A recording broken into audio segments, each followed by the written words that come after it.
Reverend Patricia Keel, who will give us a message today entitled The Master Gardener's Plan. No, I changed the title. Oh, you did a trick on me. Oh well, let's see. Gifts. The gifts of each season. All right, well, Still part of the master plan. that was the email that came out. It was I the know, master but I plan. changed my mind. You're excused. Anyway, we need to trust divine planting, right? Absolutely. Wash those potatoes. Yeah, wash those potatoes. Yeah, you know, sometimes that happens. I created an idea and a plan, and then something happened. I knew you were going to do that, and I was giving you a stare, but it didn't work. It's all the same. I feel like I give the same talk every Sunday.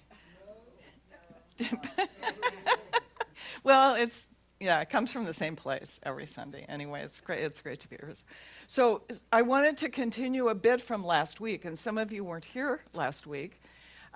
But basically, I was talking about spiritual gifts and using some wonderful material that came out of Unity Association on spiritual gifts and how they show up in our lives. And there's a couple of sheets in the back.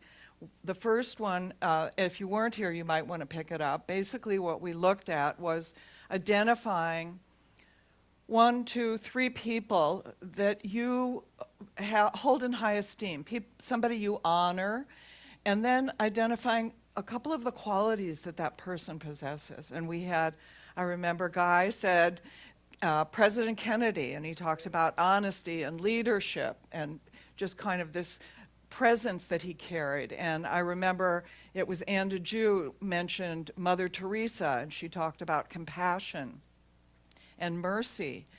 And who was it? Oh, it was Julia. Julia was Jasmine Crockett. How many people know who Jasmine Crockett is? Oh, good. I'm glad we're not looking at the news. And who was bold and, really outspoken. So we each have our own. Somebody had Obama, Michelle Obama. I know where she was sitting, and it was it Suzanne? I think it was Suzanne Chevalier. Michelle Obama. So it doesn't have to be a woman because you're a woman, but this idea that we respect, we honor, and we really feel a connection with certain people because those qualities that they carry are in us. And we wouldn't be able to hold the value for that in someone else if it were not already something that's inside of us. So in addition to having this sheet, it gives you an opportunity to try this out for yourself. On the back of the sheet was a listing of some of the qualities that you might want to uncover that are in you and in your life.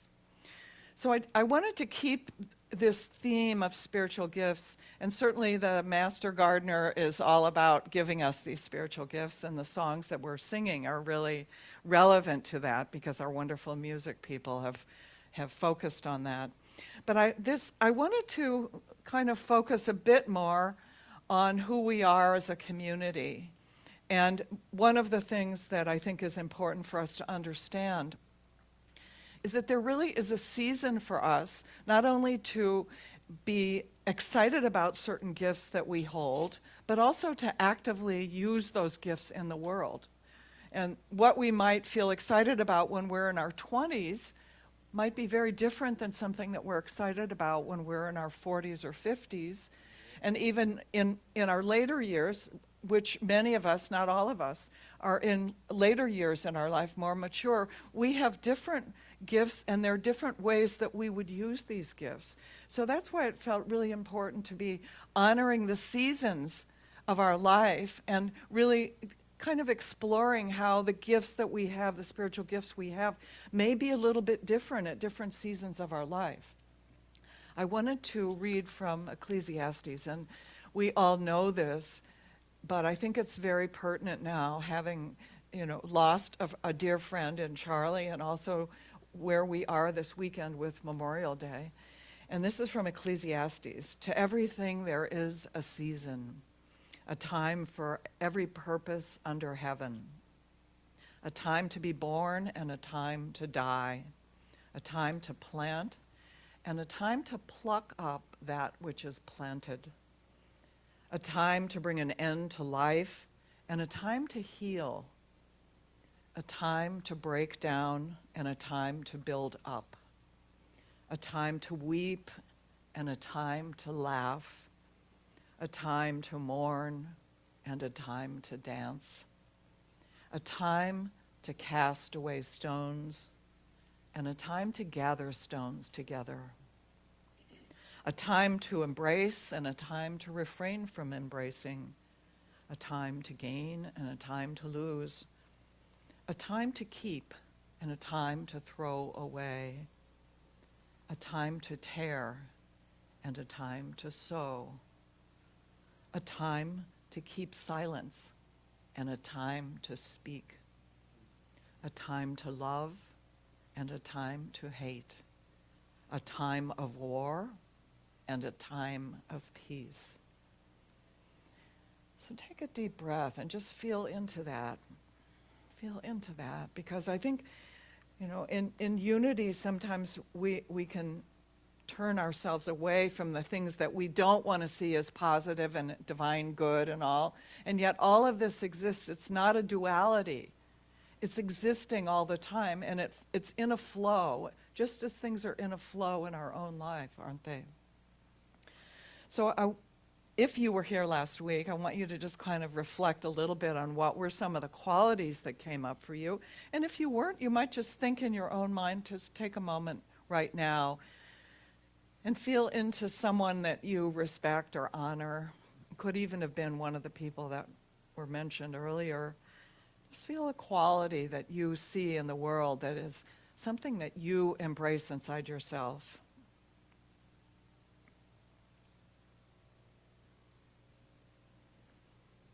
And just honor yourself for becoming aware of this inside yourself, and know that for each one of us, just like nature, there's a right moment for us to express the gifts that are ours to give in the world. It doesn't mean that we don't have gifts that we might have used in the past, but there's a right moment just in nature. The tree grows, the tree flowers, the leaves grow, and then there's a time for the fruit.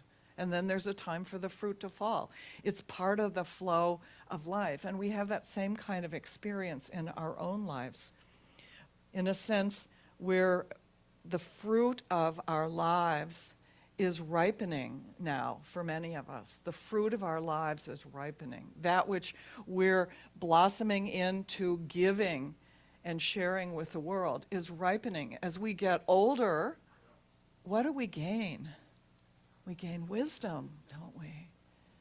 We gain a deeper knowing of the truth of who we are and the truth of other people, even in the highs and lows of our life.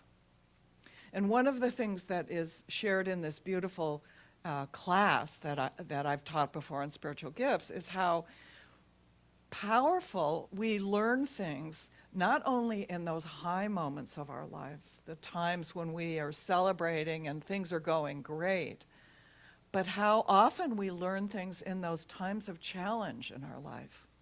Literally, that the times of challenge are there to help us kind of the pressure of those challenges allows us to grow into a higher level of consciousness of who we are in the world. And it's interesting because we are in a place right now in our life where there's a lot of change. There's a lot going on. There's a lot of chaos going on. It feels like chaos for many of us, right? It's in the world. And it impacts us. It can bring a sense of fear. It can bring a sense of division and separation, that there's us and them. And there's this sense that we're not connected somehow. And yet, what is the truth? That we are one. We're always one. We're one in this field of grace and oneness that is the presence, the one presence and the one power of God. So I think it's really interesting to be aware that in all spiritual traditions, this understanding of the challenges, we in unity, we don't use the word suffering, do we? We don't use the word suffering. In fact, I looked to see if Charles Fillmore had the word suffering in the Revealing Word, and it's not there. And I thought, well, what would be another word? Well, I looked up pain. I thought, well, maybe pain would work. And he says, oh, pain is there to point us to what needs to be healed. Is that a powerful way to look at pain in your life? When to look at suffering in your life? It's pointing to what needs to be healed. I thought it was really interesting as I was focusing more on this, and I've been reading Richard Rohr, and I know you love Richard Rohr. And in one of his books, he talks about this idea of suffering, and I want to share a quote from him and then just kind of point to the spiritual traditions all over the world remind us that we all have these ups and downs in our life. We all have challenges, and it's the challenges that often bring us the greatest gifts. So Richard Rohr said, pain teaches us a most counterintuitive thing, that we must go down before we can even know what up is. In terms of ego, most religions teach in some way that all must die before we die. In other words, that the ego must die. Think of the prayer of St. Francis, the end of the prayer of St. Francis, for it is in dying that we are born to eternal life. Suffering of some sort seems to be the only thing strong enough to destabilize our arrogance and our ignorance. I love that idea. Destabilizes our arrogance and our ignorance. And he goes on to say, I would define suffering very simply as whenever we are not in control. Does anybody identify with that? We suffer when we're not in control. Seems pretty pervasive, doesn't it? Yeah. Well, and in the world we're in right now, I mean, we're all feeling a lot of suffering because we're not in control of a lot of things. Well, I thought it was interesting just kind of looking a little bit deeper in suffering because, you know, whenever we're not in control, it kind of speaks to everybody, doesn't it? And especially when we're a little bit later in life, where we're in the later seasons of our life, there's kind of a loosening of some of the control that we thought we had, right? There's a loosening of control in terms of what the body can do, right? There can be kind of a shift that happens in our relationships as we mature, I will say, as we mature. There can be a shift in the roles that we have in our family, right? Anybody notice how that shifting happens? And the ego might not be really happy about that if we felt like we were supposed to be the one in control. And even our identities, there's a loosening. There's a loosening, and that's part of the challenge. And that destabilizes, doesn't it? That's that word he used, it destabilizes what we thought was ours and what we thought was theirs, what we thought was the real and what maybe wasn't really the real. So again, what we once had a sense of confidence on seems to be kind of loosening up a little bit, as you said, destabilizing. He goes on to say, what if loosening is not about a loss? What if we could look at those experiences that we have? Because am I the only one who has these experiences? No, I don't think so. I think, yeah, I got a little nod. What if this time in our life when we are feeling the challenge of lack of control is really something that's preparing us to go deeper into the truth of who we are and deepening our awareness of the spiritual gifts that are ours to give in the world? And what if the suffering isn't really a punishment, but it's some kind of an initiation for us? So I was curious because having traveled to India and, been connected in with spiritual traditions from all over the world, because when I go to India, it's not just people who are Hindus who are there. There are people who are Buddhists, there are people who practice Islam, there are people who are very devout Christians, who are Catholics, there are people who are nothing. And unity seems to be the closest in alignment with the teachings that I was taught at what was called Oneness University, oneness being unity. So it was always beautiful to be there, though, because I would know people and have friends who were from all these different spiritual traditions who understood this oneness. So I thought it was interesting to kind of look, because anybody who knows anything about Buddhism, you know what the First Noble Truth is. What is it? Suffering. Suffering. Suffering. And I think the first time I heard that, I'm like, oh no, I'm unity. I'm a unity student, I don't do suffering. Anybody do that? I like to think of suffering as a test of strength. There you go. I love that. It's totally that. Yeah, test of strength. And you have strength. It's one of your spiritual gifts. Yeah, yeah. But so we know in Buddhism that that's one of the main teachings. It's the same in Hinduism. In Buddhism, the suffering, we're called to end this suffering by letting go of our craving, right? That's the whole craving is what's causing us suffering. And also realizing that things are impermanent. In Hinduism, the same thing. There's this sense of suffering. The word is a little bit different, but it's seen more as an ignorance. In Hinduism, it's avidya, and it's about ignorance and attachment to things. So in Hinduism, the spiritual practices are things like yoga, selfless service, deep meditation that take us to an awakening in consciousness. Some of those things which we've adopted here in the West, and certainly in Unity, the idea of meditation is a big piece of what we do. Christianity, we could think about the suffering of Jesus that was all about connecting us into divine love. It was about forgiveness and love. But there was still, suffering was still part of the journey, right?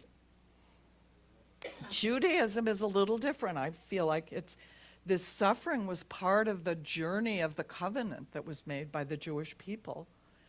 And it leads us to a place of resilience. It's a quality of resilience that we can carry. So we can feel that too in our own experience of going into challenges and becoming more resilient to life. And finally, Islam's suffering is seen as a test that deepens faith and brings more patience. So it's interesting that this idea that Richard Rohr is talking about is this kind of descent we have into challenges for us can be so many different things, can't it? It can be we can have a sense of a loss in the physical body. Maybe we have a physical illness or a disease. Or the loss of a friend. I mean, just losing Charlie was an enormous loss for so many of us in so many different ways, Even knowing that his presence is here within us in terms of the qualities of being that he carried, that we acknowledge and that we know live on in us, it's still a big loss. Just the disappointment in not getting what our needs met in the way that we think our needs need to be met. Again, we suffer through all of these things. But maybe what's going on for us is not so much suffering, but rather a softening in us. It's softening us to understand the quality and the flow of life that isn't black and white, that isn't all up or all down, just as the Ecclesiastes. For everything, there's a season. And I just want to encourage us in this time that we're in, because we're in a very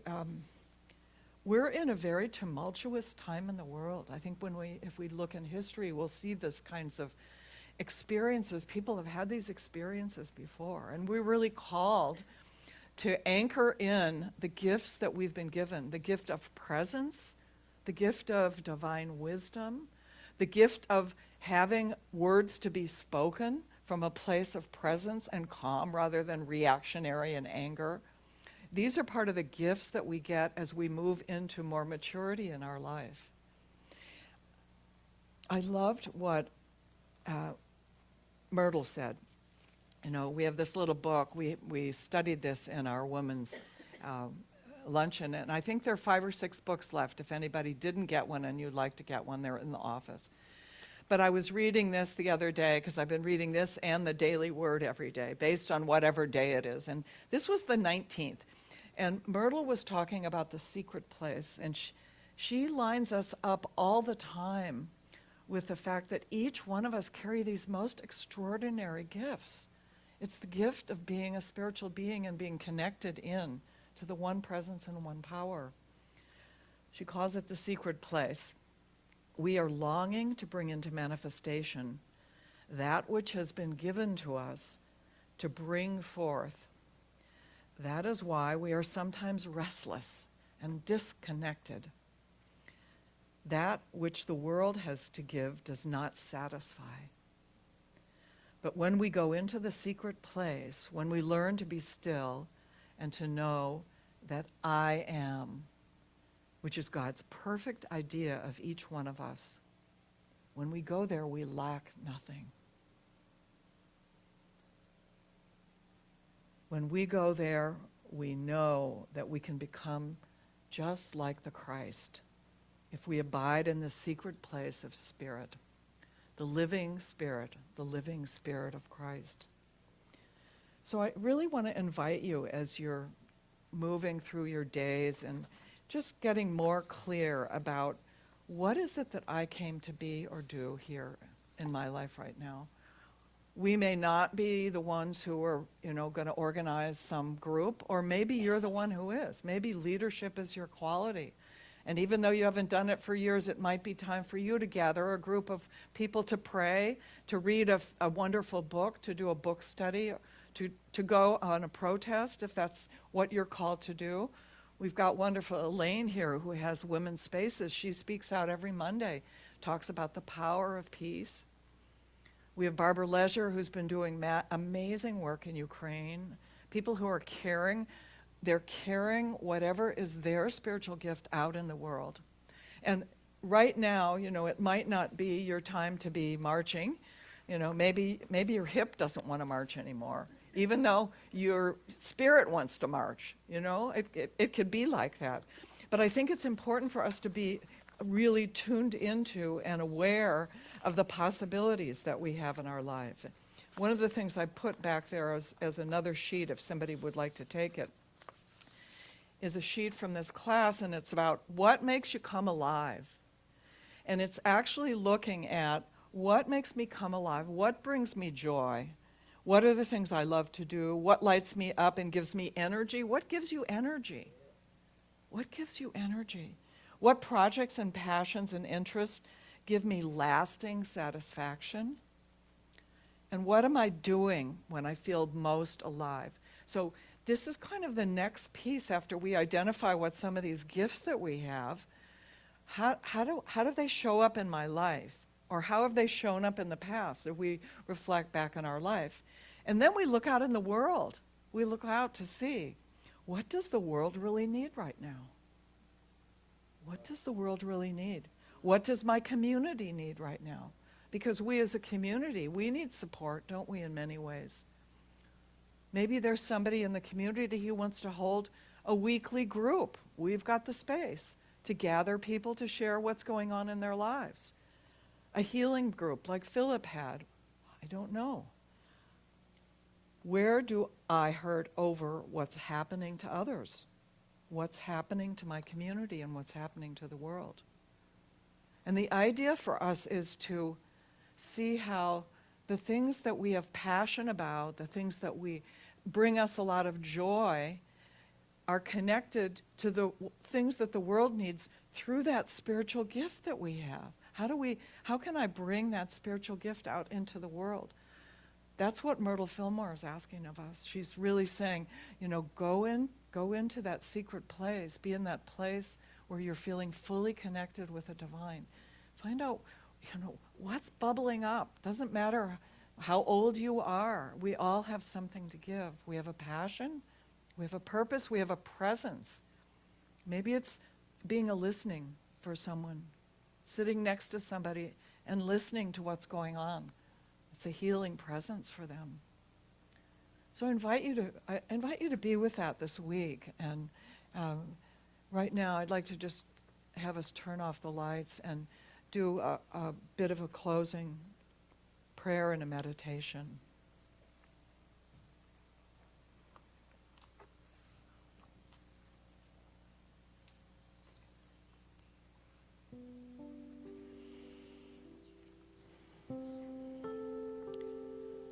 So if you're comfortable closing your eyes, and just take a deep breath and gently let it out. Slowly exhaling relaxes the body. Again, another deep breath.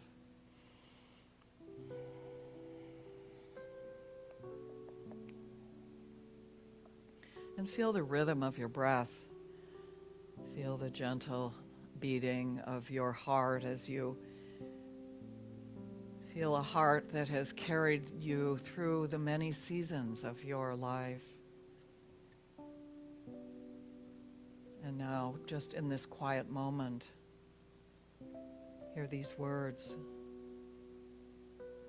To everything there is a season and a time for every purpose under heaven. And know that there is a sacred and a secret place within each one of us. A place where right now we can go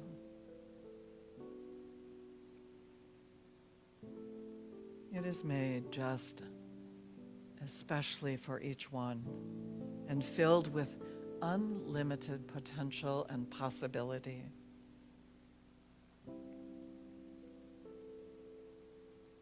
So we take a moment now to return to this still place and rest there, away from any distractions of daily life.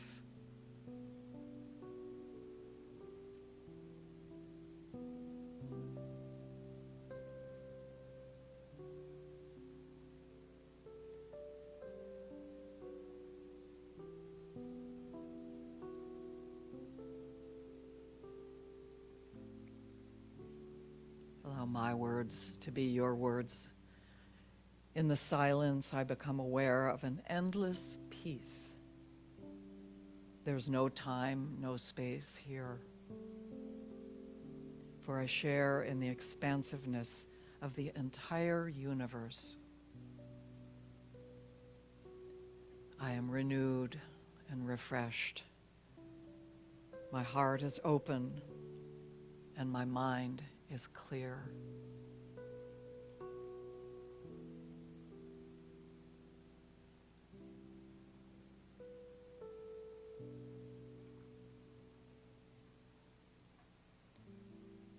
When I turn my attention to the outer as I go about my days and weeks,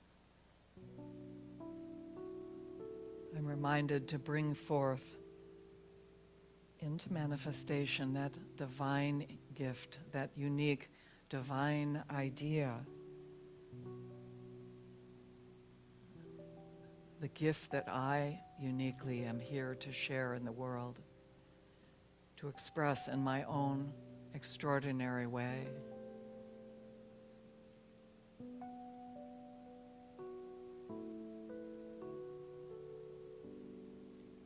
And so filled with a deep sense of appreciation, a sense of awe at the presence and the power of God in these moments of stillness.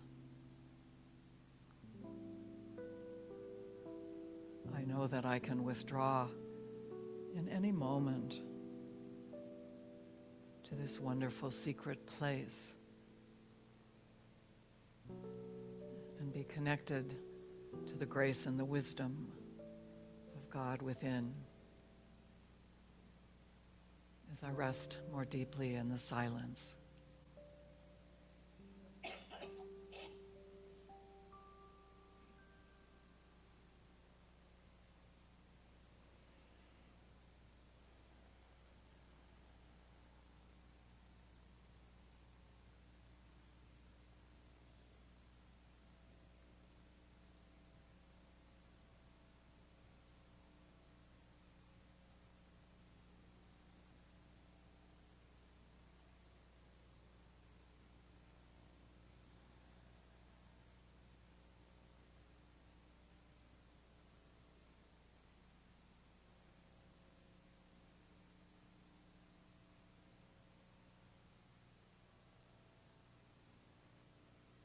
wonderful unity teacher, Dr. Emily Cady, reminds us that we only suffer when we feel we are separate from God. It is that forgetfulness, that sense of not reconnecting with the presence and the power that causes us any pain, any suffering in our lives. And so in this moment we claim and know the truth of our being, that we are one with the God life of all life, one with love and wisdom and grace. And we give thanks for the gifts of Spirit as they move through each one of us and through this community. We say thank you, God, and so it is. Amen. And again, gently breathing deeply into the heart and feeling the blessing of a body this go round, even as we're loosening our grip. Things are deepening, and we are grateful. So as you're ready, you could gently come back to that body and gently open your eyes, come back to our sacred space and this time together.